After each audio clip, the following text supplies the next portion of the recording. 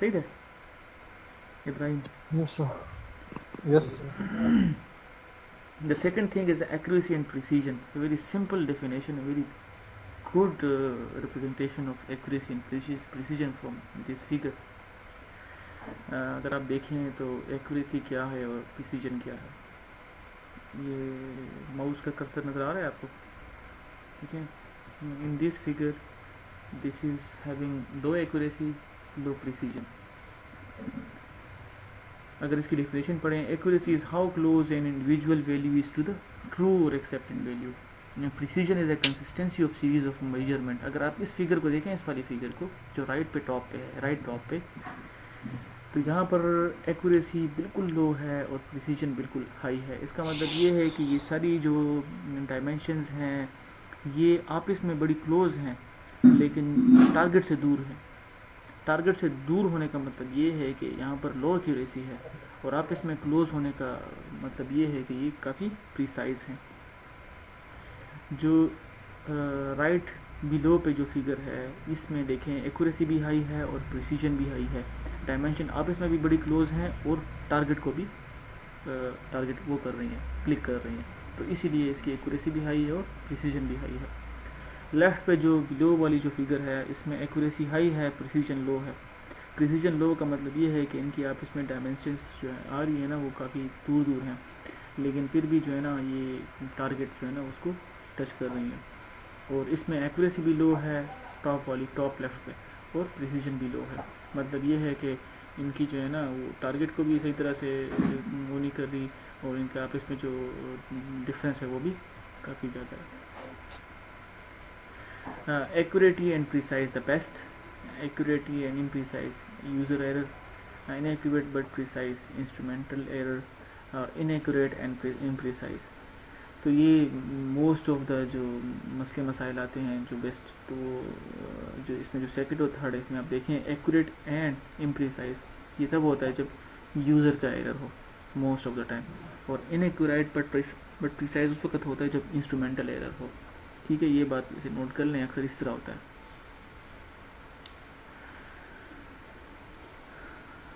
तो इसके बाद है standards. Measurements made in accordance with N external authority. कुछ स्टैंडर्ड्स ऑलरेडी जो है ना एक सर मेरा एक क्वेश्चन से मैंने हैंड ऊपर किया था। जी जी सर इसमें जो है ये प्रिसीजन है टॉप राइट साइड पे, इसमें तो एक्यूरेसी हो सकती है लो, इसमें प्रिसीजन क्यों सर हाई है? क्योंकि इसमें तो टारगेट से ये जो वैल्यूज है वो बहुत दूर है। कौन से वाली डायग्राम फिगर में? सर ये टॉप राइट पे जो फिगर है सर प्रिसीजन वाले, इसमें प्रिसीजन हाई है। प्रिसीजन का मतलब ये होता है ना कि जो वैल्यूज होती है ना इनका आपस में डिस्टेंस बहुत कम होता है, ये आपस में बड़ी क्लोज होती हैं। Okay sir. ठीक है, लेकिन एक्यूरेट नहीं होती। एक्यूरेट का मतलब ये होता है कि जो स्टैंडर्ड है ना, स्टैंडर्ड उससे जी सर। बहुत दूर होती हैं ये वैल्यूज। इसमें जो स्टैंडर्ड है ना ये तो बिल्कुल सेंट्रल जो सर्कल है ना ये वाला है, जी जी तो इसीलिए जो है ना ये एक्यूरेट नहीं है लेकिन प्रिसाइज हैं। प्रिसाइज का मतलब ये है कि जो डायमेंशंस है ना इनका आपस में जो है ना बड़ा जी सर। कम डिफरेंस है, बड़े क्लोज हैं डायमेंशंस आपस में। अच्छा सर ठीक है। प्रिसीजन का मतलब ये होता है कि जो इंडिविजुअल डायमेंशंस होती हैं वो आप इसमें उनकी कितनी वेरिएशन है आपस में, ये प्रिसीजन होती है। तो यहाँ Accuracy पे का बहुत मतलब कम है उसकी, हाँ, इसलिए। एक्यूरेसी का मतलब ये होता है कि डायमेंशंस का जो स्टैंडर्ड होता है ना, उससे कितना वेरिएंस हो, वो होता है। सही है सर। तो अगर आप ये ठीक डेफिनेशन अपने जहन में रखें और फिर इन चारों फिगर्स को देखें तो आप इजीली समझ जाएंगे इनको। ठीक है सर। ये जो ये वाली जो है जो बिलो लेफ्ट जो है, जी सर। ये इसमें देखें एक्यूरेसी हाई है। मोस्ट ऑफ द जो डायमेंशन है वो टारगेट को तकरीबन तकरीबन जो है ना वो टच कर रहे हैं, लेकिन प्रिसीजन लो है। जी। प्रिसीजन इसलिए लो है कि इनका आपस में जो है ना वो डायमेंशंस में। वेरिएशन है ज़्यादा उनकी। जी सर। ठीक है। ठीक। ठीक। स्टैंडर्ड्स एक एक्सटर्नल अथॉरिटी जो है ना वो बनाती है एक स्टैंडर्ड, ठीक है, कि ये स्टैंडर्ड है, इसको फॉलो करो। It is an external authority, they are physical objects the properties of which are known with sufficient accuracy to be used to evaluate other items. ठीक है, एक लेंथ है, जिस तरह आपको पता होगा उस 1 मीटर है, 1 फुट है, ये स्टैंडर्ड गिवन है internationally. So units are unaffected by the environment but standards are. ठीक है, यूनिट्स जो हैं, जो मीटर है या जो केजीज हैं, ये एनवायरनमेंट से इफेक्ट नहीं होते टाइम के साथ, लेकिन स्टैंडर्ड्स जो है ना वो इफेक्ट होते हैं। जिस तरह हमारी जो है ना ये लाइफ स्टैंडर्ड है, लाइफ स्टैंडर्ड किसी का इन्वायरमेंट का असर होता है उस पर, किसी का स्टैंडर्ड जो है ना लाइफ का स्टैंडर्ड कभी बहुत ज़्यादा होता है, किसी का बहुत लो होता है। ठीक है, स्टैंडर्ड ऑफ एजुकेशन किसी यूनिवर्सिटी में काफ़ी अच्छा स्टैंडर्ड होता है, किसी में इतना नहीं होता। ठीक है, तो ये जो है ना एक्सटर्नल अथॉरिटी जो है ना डिसाइड करती है कि व्हाट इज़ द स्टैंडर्ड। इस तरह इंडस्ट्री में भी जो है ना क्वालिटी का एक स्टैंडर्ड होता है, वो स्टैंडर्ड को अचीव करने की पूरी पूरी कोशिश करते हैं। एक लेवल होता है और उसको अचीव करते हैं और वो बड़ा अनाउंस करते हैं, जो अपने कस्टमर्स होते हैं उनको कहते हैं कि हमारे जो है ना बड़ा अच्छा स्टैंडर्ड है। वो अक्सर वो ऐड में आता है ना कि नेम ऑफ क्वालिटी और इस तरह की चीज़ें, ब्रांड नेम। ठीक, तो यही सारी चीज़ें स्टैंडर्ड्स को जो है ना काफ़ी यहाँ पर डिटेल के साथ जो है ना एक्सप्लेन किया हुआ है। बड़ी बोरिंग स्लाइड नज़र आ रही है, लेकिन चलिए देखते हैं क्या लिखा हुआ है इस पर। Standards are the fundamental reference for a system of weights and measures against which all other measuring devices are compared. ठीक है, इसमें measuring devices हम compare कर सकते हैं, लोगों ने जो है ना ये fundamental reference बनाया होता है। Historical standards for length, volume and mass were defined by many different authorities which resulted in confusion and inaccuracy of the measurement. पुरानी जो systems थी तो उसमें काफ़ी confusion थी, अभी भी थोड़ा बहुत है। कुछ कहते हैं ये ब्रिटिश का जो है ना ये अलग है और अमेरिकन स्टैंडर्ड अलग है, इस तरह होता है अभी भी। आपने सुना होगा जो टन है, टन, 1 टन, ये ब्रिटिश का अलग है 1000 kgs और ये उनका कोई और अलग है। ठीक है, तो अभी भी इनके आपस में जो है ना कन्फ्यूजन, इनइक्वालिटी। कोई कहता है हमारा स्टैंडर्ड बड़ा अच्छा है, दूसरा कहता है हमारा अच्छा है। Modern measurements are defined in relationship to internationally standardised reference objects which are used under carefully controlled laboratory condition to define the units of length, mass, electrical potential and other physical quantities। मैं आपको ये बता रहा था कि इन्होंने जो है ना कुछ रेफरेंस ऑब्जेक्ट्स रखे हुए हैं। एक ऑब्जेक्ट रखा हुआ है, उसकी एक खास लेंथ है और ये बता दिया कि ये जो है ना इसकी ये लेंथ जो है ना ये स्टैंडर्ड होगी। एक वेट केजी का जो है ना मुझे भी याद है, आगे स्लाइड में कोई एक ऑब्जेक्ट पड़ा हुआ है, उसका बड़ा ख्याल रखते हैं कि वो आगे पीछे ना हो वरना सारा स्टैंडर्ड आउट हो जाएगा। ठीक है, तो ये इट मस्ट बी केजी। अक्सर ये होता है हमारे यहाँ पर जो केजी के जो होते हैं ना ये पत्थर, ये अगर आप इसको कैलिब्रेट करें, आगे कैलिब्रेशन के बारे में जाएगा, तो हो सकता है वो जो है ना 1 केजी का ना हो, कम हो गया हो, या हो सकता है उस पर डस्ट आ गई हो कि 1 केजी से कुछ ऊपर का आ रहा हो। अगर उसको हम डिजिटली या जो है ना बिल्कुल इसी जगह पे उसको नापे तो बड़े उसमें एरर आ जाएंगे। तो इसलिए वो जो स्टैंडर्ड ऑब्जेक्ट्स होते हैं उनको बड़ा जो है ना ध्यान के साथ और बड़ी केयर में उनको रखा होता है, ताकि उन पर जो है ना इवन एयर रेजिस्टेंस और डस्ट और इस तरह की चीज़ें भी ना जाएं और उसके वेट में फ़र्क ना आए। The primary standards there are the material standards preserved under most careful condition. These are not used directly for measurement but are used once in 10 to 20 years for calibrating secondary standards.